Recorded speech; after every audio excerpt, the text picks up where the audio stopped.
Gen AI with Scott Forsyth.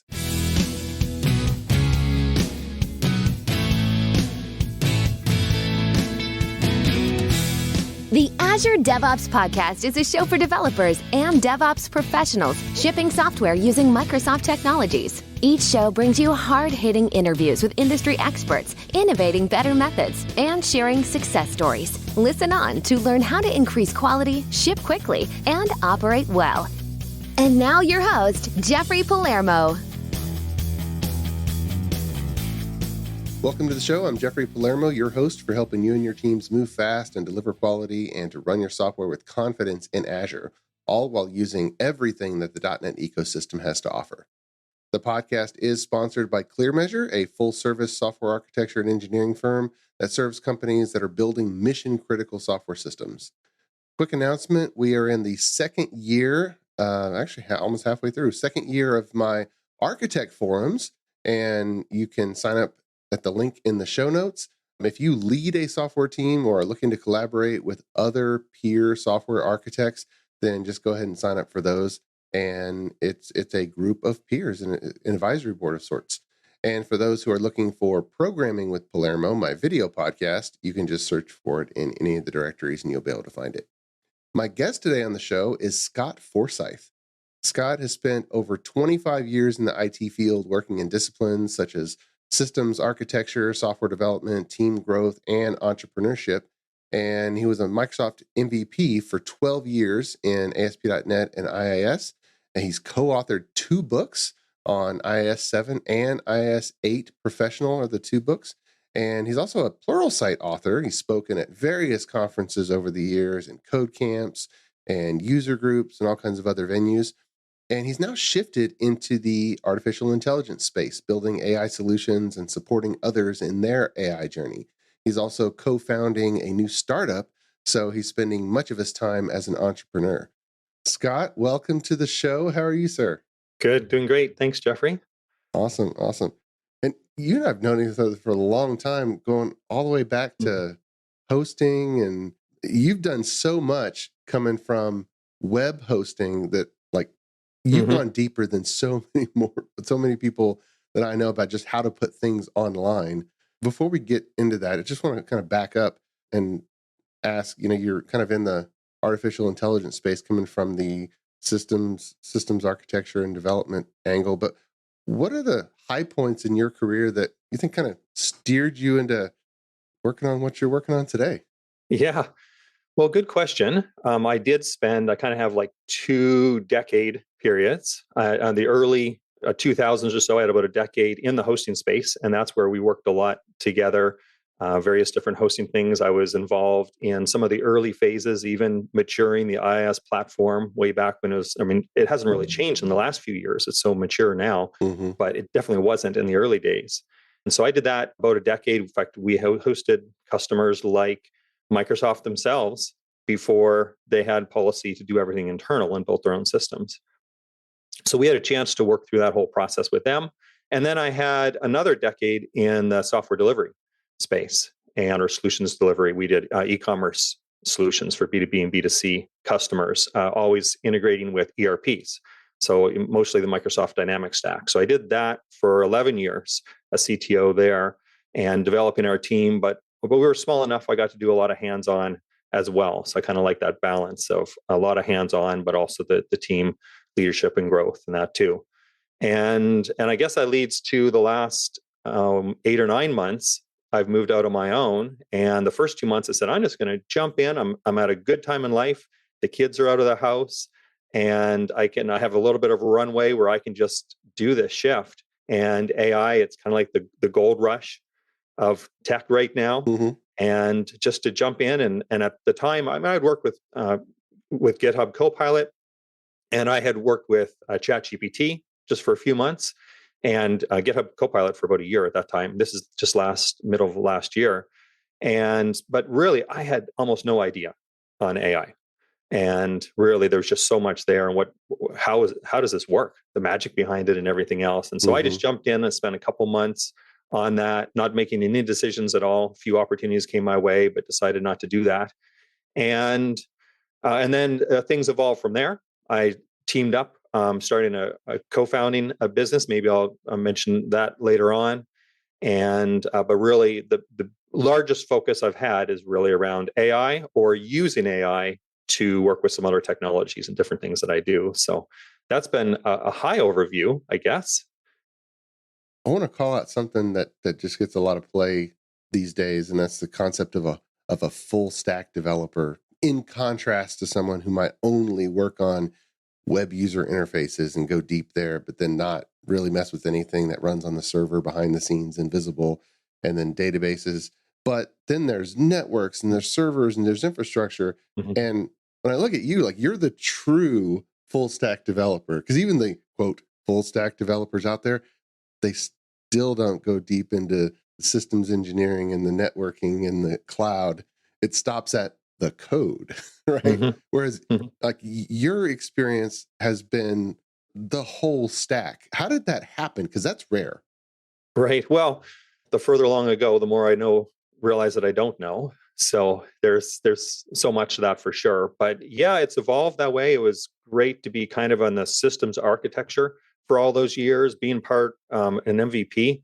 The first few years, they paid for everything. Even flights. I think the first year, if I remember correctly, and then later on, all the hotels were always covered and everything else. And to be part of some of the insider programs, so that just really opened up a lot of doors. And being part of those too, as you do it, you work with the early, sometimes alpha builds and then beta builds and progress through that. I always did some scripting because you want to automate as much as possible. So in those days, it was WMI, ADSI. This is before PowerShell, before it was standardized. So some technologies, sometimes command line was the only way to interface with it. And it was amazing later on when they started to have a PowerShell first. And so everything had to have an API or some way to interact with it. But wow, way back in the days, you'd have to screen scrape kind of command line prompts to be able to automate certain things. And so I had that combination of hands-on with the real passion to do some of the software development in that too. And then that evolved into, the last approximately a decade of doing the software, the actual, software development with a team around me and that too. So yeah, it just, I don't know if you plan all these things in advance. A lot of times they come naturally on just what doors open for you as you do it. And if you get opportunities to explore the things that you're passionate about and work a lot of late evenings on the things that if my daytime didn't give me much time to do it, the evenings let me really play with different technologies in that too. And that's how it worked out over time. Nice. This current phase in the career, you're focusing on generative AI, but before we kind of dive into there, the space is so big and it's moving so fast. We have to define kind of the slice, because the landscape is kind of broad and it seems like it's getting more broad and what's lumped under the artificial intelligence umbrella. So how do you think about the different categories? And then how did you decide on what part of it to focus on? Yeah, that's a really good question. At some point, I almost wanted to visualize it on paper, and I haven't sat down to do that yet. And I haven't seen an ideal one because you have everything. In fact, it's kind of interesting. I'm hanging out with one group and meet with them on approximately a weekly basis, and they are non-technical, but they're joining the AI space, and it's mind-blowing for them because they call themselves now technical. Right? Because AI now with the prompting and stuff like that, you can achieve very technical type things, but a non-technical person is able to do that. So AI really starts, you have at that level, just simple prompting. And actually, to be honest, probably 70% of what I do is just leveraging the tools for my day-to-day work. And there's that. There's also a lot of implementing things like text to speech, speech to text, a lot of taking what you have then and manipulating, go back to an API and saying, can I get an answer for this? Or can you categorize this correctly? Or that type of stuff. Then there's the deeper too, is the ones that are actually building the systems themselves for AI. Those who are building the models or building the tools to expose it or creating the Python libraries and stuff like that are people using. So really, and I'm just touching parts of it too, there's just so many rich tools, marketing tools and things like that leverage AI, but it has a pretty face. It doesn't look like AI, but it's really all the AI behind the scenes. So it's almost like computers. People say, oh, you're in computers. Can you help me with this area here? Well, yeah, maybe, but that's not what I do on my day to day. It's the same idea. It's just so vast. when you say AI, yeah, you asked a good question. It means so many different things. Well, you have a good point about the users or power users who are doing some pretty interesting things. And I look at even Excel or Power BI, people who've never written a line of code in their life. Well, if you've written a complex Excel formula, then that kind of flows into some procedural programming at times. But there's a whole lot of people who are whizzes at Excel, and they can connect from there to various databases and pull in information and slice and dice it, where they might never have written any structured programming, let alone Mm-hmm. object-oriented programming or an actual custom piece of software. But they're doing some interesting things just even at the power user level. And there's so many tools that seem to be coming out that I can't keep up with it. We're probably going to see that. But so what slice of it, when you say, okay, you're the next, you've shifted into the AI space, what are you thinking, okay, I'm going to be horizontal and know about everything, or are you picking a certain thing to go deep? Yeah. Well, I'd say it's kind of horizontal, touching a bunch of things with certain gaps. There's certain things I realize, okay, I just haven't played with that area yet, and I'll wait till I have enough of a need or feel like I'm going to have some playtime for that. But certain things I'm able to go deeper and understand it more, really hang out in it more space. Just this week was an interesting one. Flowise is an open source tooling. You can and basically you can architect the whole AI. So you can say, okay, I'm going to, let's say, create a chatbot. You can use RAG. So if you want to enrich it with, your local Word documents or Excel or your database or anything else.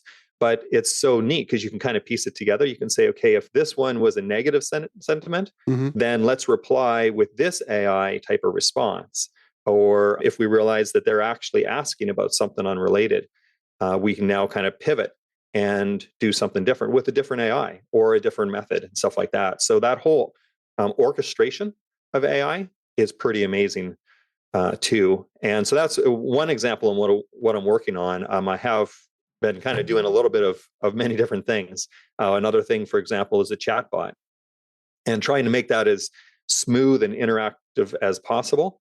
So you start talking as fast as possible. You need to take that text to speech, and or I should say speech to text in that case, and then get an answer back, and then turn that back again to voice and play that back to the user. This is on a mobile app, and then all the little nuances with it too. Like, can you interrupt it? Well, the problem with interrupting it is then all of a sudden you have this echo issue. If you're playing it at the same time as trying to listen to yourself, you have to be able to add that the echo cancellation throughout the process. And so that's kind of a combination of some technologies as well as AI in each of those parts. They talk about multimodality, right? So you have text, but you have speech to text and text to speech, and all of those have really come to the forefront recently. You mentioned two things. You said Flowise. Is that FlowiseAI.com? In the middle. It's actually Flowise.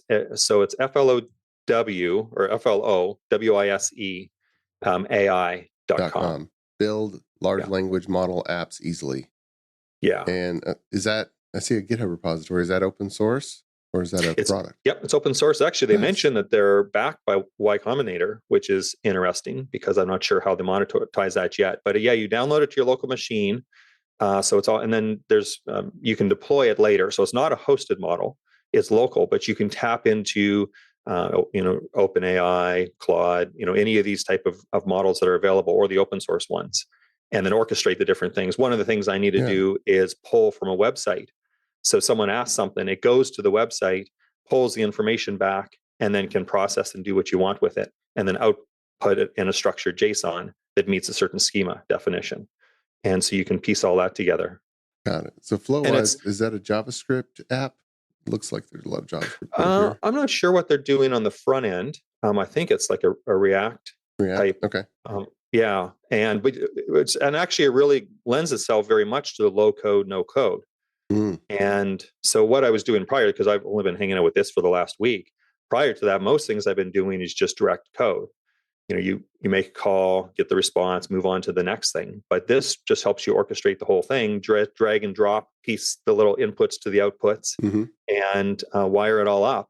And then if you want to make a change, you can visualize it. It's pretty amazing. Nice. And you also mentioned RAG, which we got to define what that is, because there's a lot of people that are getting up on the new jargon. Right. Yeah, exactly. So there's a few ways. So let's say that one of the things you'll see in ChatGPT, for example, is it will say my latest update is as of, and you've seen that the last year and a half, and usually it's back some months. And so what if you want to, so you have a couple issues. One is it's stale, a moment in time. The other is, what if you want to enrich it with your own internal data, your own private data, or might be public data, but it's data that it doesn't have. So RAG stands for retrieval augmented generation. And it's one of the methods. So originally there was kind of the buzz around fine tuning. You can take an existing, either an open source model or even the large ones like OpenAI will let you fine tune them. But that's fairly resource intensive. It takes, so it has some value, but there's been a lot more traction on RAG, which basically what that means is, as you ask a question, let's say a particular user asks a question, we'll just use a chatbot as an example, and what it detects your intent, what you're trying to do, it then goes back to, it's pre-processed, it's stored these as a vector database, let's say your internal business operations, and includes that with the query, with the request itself. Then the large model that's responding has both the question, the enriched RAG information, as well as its own brains, everything that it has, and gives back an intelligent response. So it's a way to have your own business logic or anything that's needed added on top, and in more real time. It's really what that's meant to do.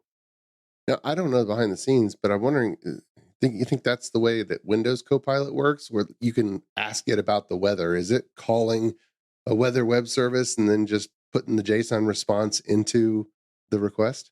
Yep. Yeah, I believe that's exactly how they do it. And you have function calling in that too. So it can tell the intent first, and based on the intent, it can call different type of functions. They call it functions, or tools is the new term for it. And it can go out, like you said, go to a web service and get the answer and then respond back to a user. Another example that you'll see often is code interpreter. So it can generate some code, because as you know, large language models are terrible at math. It's just based on seeing a whole bunch of examples. It doesn't actually do it itself. But what it can do very well is, let's generate some code that will give you a quick answer to that math. Or, so then it's able to do that on the way through. And that's all part of that flow of either RAG or at least enrichment with some extra function calling.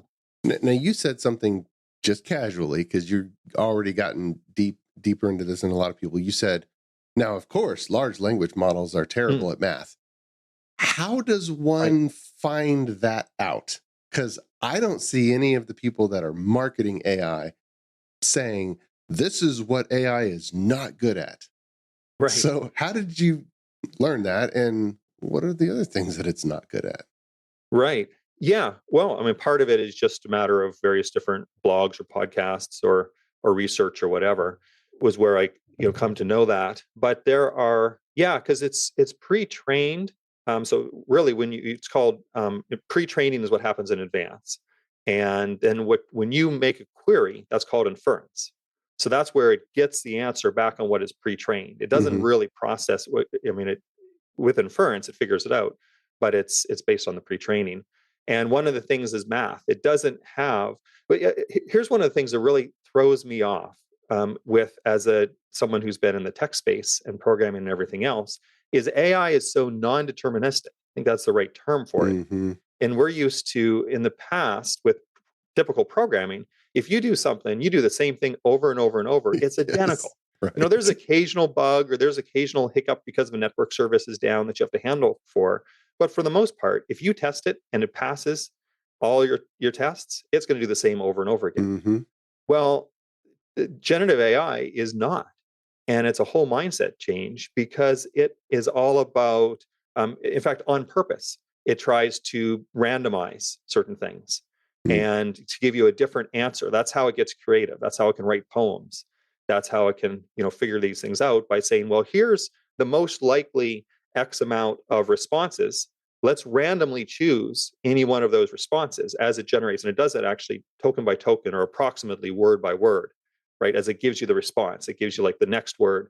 Then it parses everything so far and gives you the next most likely word. Mm-hmm. And as it does so, there's some randomization in there. And it just makes this whole thing, it's kind of odd for programmers because it's not predictable every time. Yeah. And then worse, I mean, it's amazing how it is, right? It's just one of these things you have to consider, but it's a paradigm shift for us technical people. But then you see certain things like ChatGPT. I think that they're really kind of patching the airplane as it flies sometimes. Yeah. They don't have that same desire for always up that you have like our electricity or internet or something like that. And you can tell they're kind of experimenting with things. That's why they said, I remember a few months ago, is ChatGPT getting lazy? All of a sudden it starts responding different than it always has in the past. And it doesn't, you ask for some code help and it keeps swapping out different things with your code here. It doesn't actually kick it back and things like that because they're kind of experimenting. So things that you learn to trust in, you don't know for sure if it's going to get the same answer back. But that's part of the new world, generative AI. And I think the success is going to be the combination of traditional programming with the generative AI, and the new evolutions of it get stronger and stronger. Many thanks to our podcast sponsor, ClearMeasure. ClearMeasure is a software architecture company that empowers clients' development teams to be self-sufficient, moving fast, delivering quality, and running their systems with confidence. Whether starting a new project or developing new technologies or techniques, ClearMeasure sets up your team to deliver world-class results. Learn more at www.clearmeasure.com. ClearMeasure, empowering software delivery. ClearMeasure is also happy to be a sponsor of the video podcast, Programming with Palermo. Watch, learn, and program alongside Chief Architect Jeffrey Palermo. Videos are added weekly and available on syndicated locations supporting video podcast or by visiting palermo.network. Tune in today. So you mentioned the pre-trained nature, hence the GPT generative pre-trained transformer. Mm-hmm. And we got the other piece of jargon, LLM, large language model. Yeah. Is there like a standard stack? Is it always the model and then the GPT on top of it? Or is there any that is the large language model that is not GPT? Like what's the stack Right. and how do these things fit together? Yeah. So actually, machine learning is still a lot of things that you see today is not even generative AI. So generative AI came out. Google released something from their DeepMinds department in 2017. I think it's called "Attention is All You Need," something similar to that.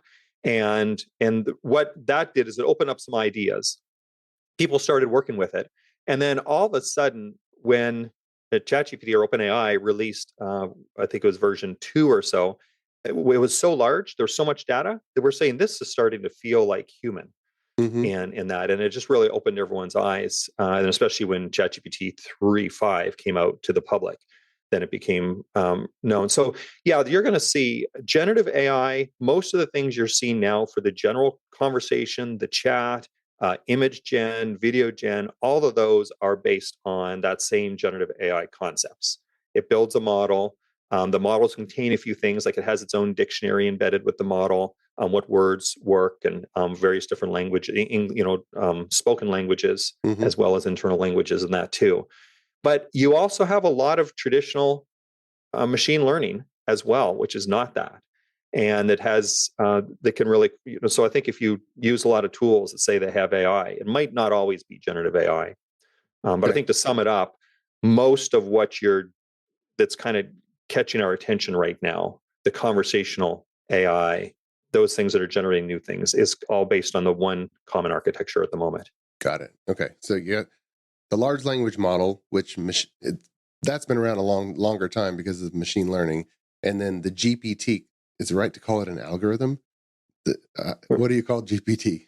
Right. Yeah. I was always kind of wondering, I say a chatbot, I guess, is on top. Well, the GPT itself, foundational the transformer. Model. Okay, so there's a programmer on top of a program on top of the large language model that you interact with.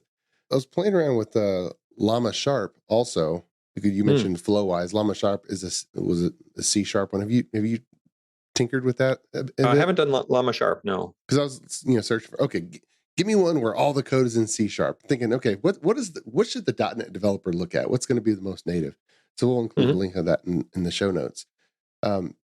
But I was talking to Mark Miller, who was a guest on the show, and he thinks a lot about user interfaces. And one of the ideas that he kind of talked about, just made my eyes light up, is these forms where you have to put all these pieces of information in the right text box, and some are drop downs, and some are radio buttons, and some are free form. So many times it's just your name and address.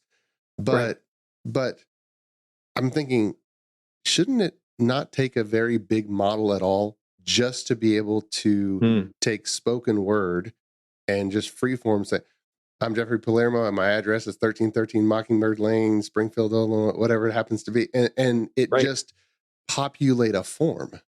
Is that, I mean, do you know if that's an easy or a hard problem for these things? No, you're onto something. And in fact, that kind of gets the rise of an SLM, a small language model. Okay. And you're seeing some of that too, because the large language model is so absolutely impressive because it's a good generalist. It can do so many different things. But if you strip it out and pull just one language, let's say English, and remove a lot of different things. So we're just focusing on really just the language, the natural language processing to do that type of stuff. You can actually start to use that in a mobile phone. Your mobile phone can process it. And that's the goal. You're seeing Apple and Android and a lot of different, the Apple agreements trying to get the models fit on an actual device itself. You're seeing, you saw the announcement there with the Microsoft Surface Plus and the laptop to be able to have everything embedded right within it. So the small language models let you specialize. You can start with and that's what a lot of the open source ones do too. They start with a smaller model, and then you can enrich it with RAG or fine tuning on top of it that has a very specific purpose. And then it's much faster. It's much less expensive for inference. Inference is extremely expensive. You go to ChatGPT 4 and you see how long it takes, and it kind of streams it as it comes through. Yeah, that's actually very, very expensive, all things considered, to generate. So yeah, the small language models, I think you're going to see a lot of them come and have many, many benefits too. Well, I'm just thinking, you mentioned non-deterministic, and I'm just thinking software developers in our team, we rely so much on automated testing. If we're going to put something in a software application, we have to have it be deterministic. And so if we're going to automate something, it's one thing to make a quote co-pilot or assistant where you're just getting advice and the human is going to take it or leave it. But if we're embedding it in the program, we have to make it deterministic in some way. And like that, if we're able to put in a whole bunch of examples of a WAV file and then test, did all of these examples properly populate the form? Well, now we've made it deterministic. We've made it so narrow that, am I thinking about it the right way? Yeah. No, for sure. And it depends on what the task is too. So you can, anytime you're doing like an API call, you can change certain things like the temperature. You drop the temperature down to 0, and that's really meant to say what's the most likely path all the way through. It's predictable. So if you're trying to output something with a JSON format, or you're trying to structure something or take something, well, I was going to say actually bad example, summarize. And that's the opposite. But yeah, you can kind of tweak that. So if you want something that's very predictable, like generating lists or generating something in a certain format, you can achieve that quite well. And then, but I've heard talking to one person, he had hundreds of tests just to test very simple things over, all these different nuances. And he says, well, now I'm changing the model because they're changing so fast. And all of a sudden, half of those tests break. And so then there's just so much effort that goes into it. So it is a big consideration, and you just kind of have to balance the benefit that you get from it.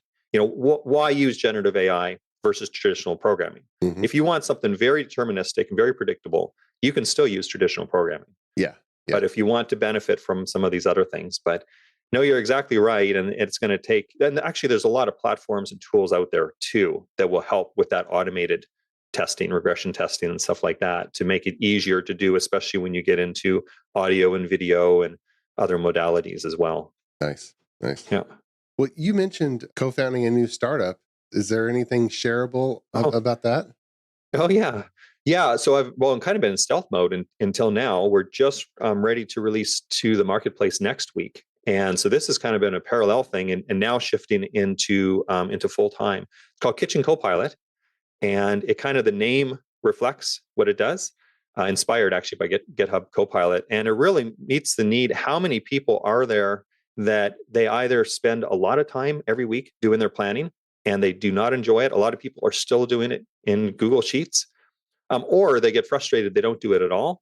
And as a result, they just get into stagnant, they last minute deciding what to do, and food expires and all that type of stuff. So it really pulls all of these together, the planning, the recipe creation, the ordering, the whole set of things. So kitchencopilot.com, we have our splash page, and we're going live in a couple of weeks. It's a mobile app for now. Later on, we'll have desktop in that also. And this is our MVP. We're excited with the MVP, but there's so many more things later on, talking about like video object detection. Use your camera and scan your fridge and pantry and automatically know what items you have, and use that for those type of things. Nice. We'll be able to grow into as well. And so So everything is running on a smartphone, or do you use some cloud services or a cloud model? Well, both. So everyone it's a mobile app, but behind the scenes. And so this is actually in Flutter, which is Google's multi-platform language in that, and using what's called Supabase, which makes it very easy in the background for developing, doing a database schema, authentication, and all of that. And that becomes the back end as a service. So there are some web services, and one of the web services that I've done to expose is if you're talking about DevOps and stuff like that, it has the blue, green testing and all that kind of stuff with my Azure functions. But it does a recipe from a URL. You can paste a URL from any of the common sites, and it automatically pulls it in, transforms it into the right schema, and makes that available. And then your own collection or cookbook on the app has that. So you can build your own library of common recipes that doesn't have to be just the 400,000 that we provide. It can have in any recipe that you find on the internet. Nice. And so is this using one of the small language models locally? No, not as of yet. Okay. So it's using traditional mobile app, what we have in the infrastructure. I do have the possibility for the voice and wake word, for example. That is a very small language model. So you can, when you talk to it with the voice, you can say, we call it Keiko. So Keiko, if you want to, start listening, or Keiko, what's my next step? That idea. So that does use a small language model locally. It's one example, and there will be more coming later on. But What cloud model did you choose? By model, you mean like an architecture? What platform? Yes, I mean I'm not familiar with all of them, but I've seen the Meta ones, the Azure ones, the Google ones, and what service are you connecting to run the model? Yeah, I gotcha. So Supabase itself uses a PostgreSQL backend, and it has its own. It's hosted. I think it's AWS on its own, and it's prepared to be able to scale up in that as well. The one REST service that I exposed, which is the URL from a recipe from URL, that's actually on Azure, Azure Functions. And because I looked at that, I said, what is going to be my cost? To spin up a machine, and especially during development, we don't need it all the time. Right. It's going to cost, I don't know, let's say $100 a month, $200 a month right? What's the best way now that I could do something that I don't need to use too often? Yeah. And so I said, okay, let's see. Yeah, Azure Functions makes perfect sense. In fact, I just got a bill that's maybe 4 or 5 months ago, and actually, so Microsoft has a great program. So does Amazon AWS for Microsoft for startups. So you get a first year, a whole bunch of services for free, about a year and a half and stuff like that. And so we get some of that with Azure. And so the price was, at first I didn't see how to determine the price. It was kind of hidden for me. Yeah. I did eventually figure that out, but I got a warning. I said, well, you're at $500. And I knew that some of these things are fractions of a penny. And really, it was part of it. I'm using the API management service, Okay. which is really cool. If you can limit how many API requests come in to protect it and stuff like that. And that itself, that's fairly expensive. It's a bit over $100 a month. I didn't realize that, which is right now I'm not paying for it. It doesn't matter. And later on, hopefully we have the scale. It doesn't matter. But the actual Azure functions, I think it cost 11 cents so far in the last 4 months. So, yeah. and now wakes up to one of the concerns at first is how long does it take to wake up? But it really wakes up in a second or two. And for someone pasting in the URL and getting back a recipe, we don't really mind that second or two to wake up. So it became an amazing solution, a stateless solution, easy to deploy. You would be proud of me. It's all with GitHub nice. Actions and all deployed properly. So you check it into Git, it pushes it out to a staging environment, and you validate everything, and then it's a blue-green. So then you just say, okay, let's now make that live. And so, yeah, it actually is an amazing experience. And then talking about AI, getting up to speed on that. In the past, you're having to read a few documents, and some things are not relevant, and everything else. You can just ask AI, okay, I need to do this particular thing. How do I do it? There's a checklist. Here's your steps that you should do. And it's going to be 80%, 90% accurate. Occasionally some missteps, but that's okay because you're going through, well, that didn't work. Okay, step number 4, can you explain that a bit further? Then all of a sudden you have more details than 4. So it became a real fun process to put that up. Awesome. Yeah. That sounds pretty cool. And yeah, you're right. Functions, the services that can scale to 0. I think those are the and that versus the other ones like the API management, where just to have it on is this price. So, well, very cool, very cool. Yep. So if this show comes out in a couple weeks from recording, then they should be able to see it in the app stores, right? Very close. I think it takes, they say, 11 days for the Apple Store. So if it's out next week, so very close, right around that time. So yeah, kitchencopilot.com or .ai, and should have a link, or I just go to the App Store, search for Kitchen Copilot. And this is going to be iOS first or both at the same time? Both. That's the nice thing about working with Flutter. Perfect. So both of those would be at the same time. All right. So listeners, if you go and you're one of the early ones and it didn't quite hit, just give it a few days and try again. Yeah, I'd love to hear some feedback from anyone too, or it's a rapid iteration and change right now. So I'll be trying it out because my wife and I have those discussions all the time. Let's just plan these, and then there's all these meal services that want to send you prepackaged and whatnot. And we've actually tried 4 of them, and the portion sizes are small. They're not terribly good, and they're the same price per meal as like going to a restaurant. And I'm like, what's the point? Right. So I'm looking forward to trying it out. This is a great idea. Good. Yeah. Love to hear. Well, before we close out, is there any other projects that, .NET developers that are wanting to start tinkering around with generative AI that they should know about? Well, good question. There's a big theme in the no-code, low-code now too. Okay. And it's interesting. So us that like to be technical and have that background, we can leverage that, which is great. But sometimes you can just do these things almost like the Flowise. Another big one is Zapier and Make.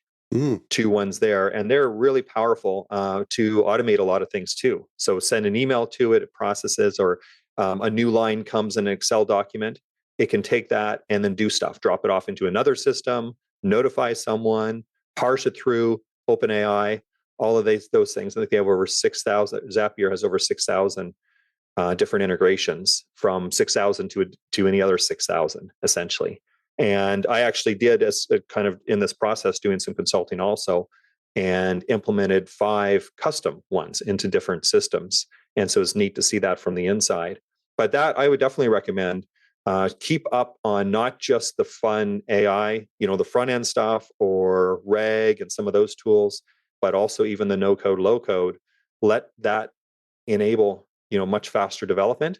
And then you can hang out with the rest of your time for things that take a little bit more. And then there's so many different opportunities. Code gen is so important. GitHub Copilot is very important. Supplement that with certain questions that you can ask directly of the. In terms of the big language models, Perplexity you hear that mentioned in some circles, but a lot of people don't realize how good that is. And Perplexity should be in your Google searches, and use that to for anything that's real time. Current news, I use it for recommending certain packages that I might do in different things that I'm working on. Great, very fast response. And I don't even pay for them. I'm still using the free version of that. So that's worth considering. ChatGPT, Claude is really good. And you say Claude, an AI tool? Yeah, Claude, Claude. And Anthropic is the company behind it. So Claude.ai. And it's one of your probably top 3. It's changing pretty rapidly, but that's ChatGPT, Claude, and Gemini from Google. But the other one that is mind-blowing, that's really worth looking at, is Grok. And that's Grok with the Q, not Grok, not Elon Musk's Grok with the K, GROQ.com. And what they're doing, it's amazing. So now, there's so many things to talk about. But Meta has released Llama 3 just a few weeks ago. And they have 2 main models that are out. I don't think the 400 billion size, the largest one, is out quite yet. But they have, and Grok makes it available. It's open source, which is different than these other ones I just mentioned are closed source. Okay. And so you can go to meta.ai, but you can also, many people are taking that, fine-tuning it and enriching it. It's made available to the public. But Grok is a hardware platform. So you hear back in the day, you had CPUs, and then you get into GPUs, which is fascinating, right? We knew it from the graphics processing units, but the GPUs turned out to be the best processor for performance for the AI world. And there's a couple new ones, TPU, but the Grok uses what they call an LPU, a logistics processing unit. It's another hardware one, and it's incredibly fast. So you're used to watching these other ones that take 2 or 3 or 4 seconds, or sometimes you kind of do something else while you wait for a long response, and it's back sub-second. And they're more showing off the hardware than anything else. But it also gives you an opportunity to work with the Llama 3 models, and they have some other models available. Got it. Yep. So those are good day-to-day models that I go back and forth between. Sometimes Google.com, sometimes Perplexity, sometimes ChatGPT, sometimes Grok, and sometimes the others. And I'm guessing next month, there's going to be some more really interesting things coming out because the people are exploring it. Yeah. Wow. Well, man, Scott, thank you so much for coming on the show and sharing with us all about generative AI. I'm sitting here drinking from the fire hose, just learning at the same time. So I know our listeners are fascinated by this show. How can people follow you or follow your work in the best way? Yeah, I'm on Twitter. I'm not too active there. You can get me Scott Forsyth. But LinkedIn is where I spend more of my time. So just on LinkedIn, search for Scott Forsyth, Forsyth. I think I'm going to be pretty well a top choice there. I mentioned AI engineer in my title. So that's where you'll see the most from me. And I'm happy to hear from people and be able to respond to any questions or discussion in that too. So love to keep in touch. Okay. Awesome. Well, thanks so much for being with us. Yeah. Thanks, Jeffrey. My pleasure. And until next time, keep shipping. You've been listening to the Azure DevOps Podcast, a show for developers and DevOps professionals shipping software using Microsoft technologies. Go to www.azuredevops.show for show notes and other episodes. On behalf of your host, Jeffrey Palermo, and our sponsors, thanks for listening, and may God bless you.